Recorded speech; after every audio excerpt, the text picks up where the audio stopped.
बिस्मिल्लाहिर्रहमानिर्रहीम। दोस्तान मन अस्सलाम वालेकुम। सामिन इकराम, आज एक नए मौजू के साथ आप अहबाब की खिदमत में हाजिर हूँ और आज का जो मौजू है वो बोलने में महज एक छोटा लफ्ज़ मगर अपनी असल में एक इंतहाई ताकतवर तसव्वुर जिसे मुस्तकिल मिजाजी कहते हैं, इसी के ऊपर चंद गुजारिशात आपके सामने पेश करनी है।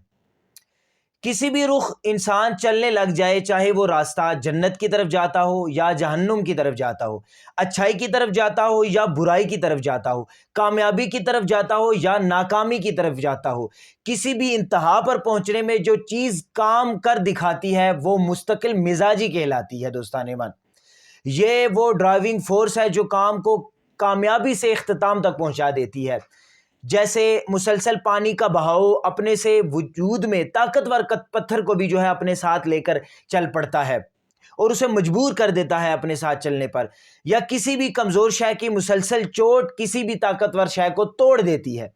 इसीलिए साहिबे दानिश लोग कहते आए हैं कि जब इंसान कोई भी काम करना चाहता है तो सबसे पहली बात इसके मद्देनज़र जो रहनी चाहिए वो ये है कि क्या वो वाकई वो काम करना चाहता भी है या नहीं, यानी इसकी नीयत और इरादा हो तो यकीनन काम आसान भी हो जाता है और इंसान रास्ते बनाता चला जाता है।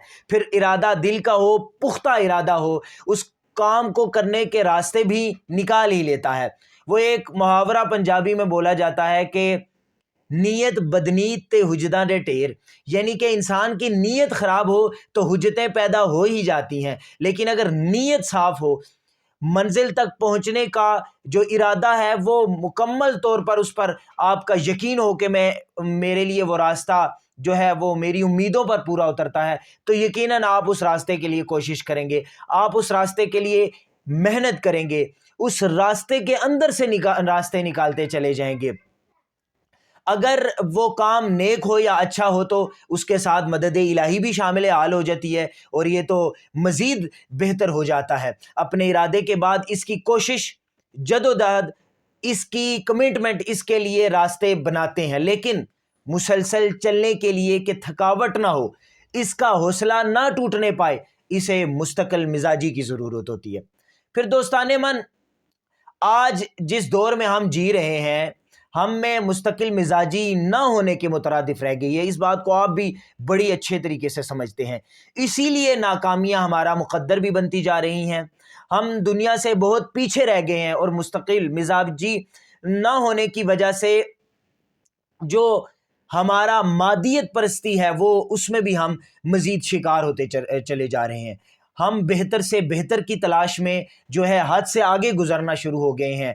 बेहतर से बेहतर जानना चाहना बुरा नहीं, लेकिन इस खातिर इंसान का इतने आगे बढ़ जाना कि इसे कुछ और दिखाई ना दे, सही गलत का फ़र्क भी भूल जाए, नज़दीकी फ़ायदे और नुकसान को जहन में रखने लगे, तो वो कौन सा मकाम हासिल कर पाएगा और इससे मुल्क और माशरे का और हकीकी मानों में खुद इसका अपना भी फ़ायदा क्या होगा। हम इसे एक मिसाल से बयान करने की कोशिश करते हैं और आपको समझाने की कोशिश करते हैं। अगर आप एक काम कर रहे हैं और अभी वो काम मुकम्मल नहीं हुआ और इस दौरान आपको एक और काम नज़र आ गया जिसका नज़दीकी फ़ायदा आपको फ़ौरन नज़र आ रहा है, तो आप पहले वो काम छोड़कर इस नए काम की तरफ चल पड़ेंगे, उसे शुरू कर देंगे। यूं ये सिलसिला भी ख़त्म ना होगा, क्योंकि आगे भी आपका ये रवैया इसी तर्ज पर कायम रहा होगा और यूं कोई भी काम शायद मुकम्मल ही ना हो पाए, सब के सब अधूरे रह जाएं। इसको यूं समझते हैं कि दो दोस्त हों, एक दोस्त एक काम कर रहा है, दूसरा दोस्त दूसरा काम कर रहा है, लेकिन दूसरे दोस्त ने जो काम शुरू किया वो पहले दोस्त से पहले शुरू किया। अब उसकी मेहनत ज़्यादा है क्योंकि उसने दूसरे दोस्त की निस्बत ज़्यादा काम किया, लेकिन कई मरतबा ऐसा होता है कि किसी को उसके काम के अंदर जल्दी कामयाबी मिल जाती है।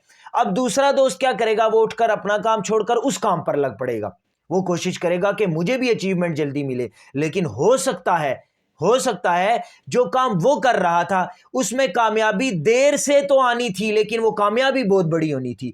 तो ये बात कि आपने जो काम शुरू किया है उसको कभी अधूरा ना छोड़ें, उसको मुकम्मल करें। अगर आप उसे अधूरा छोड़ेंगे तो यकीनन جو ہے وہ کوئی بھی کام کمپلیٹ نہیں ہوگا، آپ کی اپنی زندگی بھی مکمل نہیں ہو پائے گی، آپ کے اندر بھی خلا باقی رہ جائے گا، کیونکہ یہ مستقل مزاجی نہ تھی، اور اس کے نہ ہونے کا سبب آپ کا مادی اعتبار سے بہتر کی تلاش میں حد سے گزرنا ہے، آپ کی حرص و ہوس ہے۔ گویا مستقل مزاجی کے حصول کے لیے جو ہے مادیت پرستی سے چھٹکارا حاصل کرنا ہوگا، اور یہ ایسا کام نہیں جو ناممکن ہو۔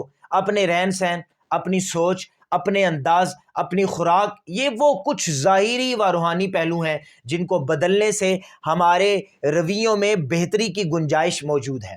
یہ سارا عمل مختلف مراحل سے گزرتے ہوئے پورا ہوتا ہے، لیکن چلنا شرط ہے۔ دوستان من، راستہ تب مکمل ہوتا ہے کہ جب آپ اس راستے پر چلیں گے۔ اگر آپ بیٹھ کر اس کی مشکلات کو سوچتے ہی رہیں گے، آپ ان کی جو راستے میں آنے والی رکاوٹیں ہیں ان کے بارے میں ڈسکس ہی صرف کرتے رہیں گے، تو یقیناً وہ رکاوٹیں آپ کے لیے پہاڑ بنتی جائیں گی۔ تو چلنا شرط ہے، اور انسان کو بس چلنے کی کوشش کرنی ہے، اور اگر وہ ایسا کر پاتا ہے تو یقیناً وہ اپنے مقصد میں کامیاب ہوگا۔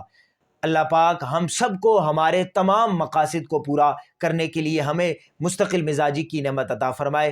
آپ سب سے پہلے اپنی منزل کا تعین کریں، جب منزل کا تعین ہو جائے تو پھر اس منزل کے لیے کوشاں ہو جائے۔ راستے میں آنے والی مشکلیں خود آپ کو راستہ دیتی چلیں گی۔ اللہ تعالیٰ تمام احباب کو اپنے مقاصد کے اندر کامیابی عطا فرمائے۔ بہت شکریہ، جزاک اللہ۔